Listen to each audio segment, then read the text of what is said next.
November, December. 4 months old. Unsa nang 5 in 1 na 4 in 1 ang karon dok? Karon usara. Ay isa ra ka bo? Oh, pwede na lang itong gihatag. Dili itong Ang kuan pa, ini January pa, ini ka 4 months old ni. So itong ihatag sa kuan next January kay naka 2 doses naman siya sa Hep B. Wa na Hep B. Ini ka 4 months old. DPT polio la ug HIV. Ang Hep B nga third dose will be kung 6 months old siya. Ha? Para asa na siya do? Katong sulti na kanimo.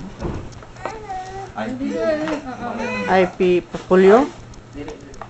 Invasive pneumococcal disease to. What are the diseases they can cause? No? Plenty, no? Pwede siya makakause ng pneumonia, pwede siya makakause ng meningitis, no? And pwede siya makakause. Sepsis is severe type of infection in children. So, muna yung signs and symptoms sa meningitis.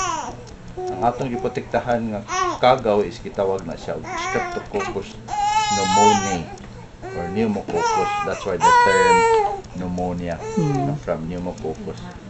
Ang iyang sakit pneumonia. Pneumonia is infection sa lungs na severe. Serious infection and inflammation of the lungs. Ano itong gihatag IPD. Okay.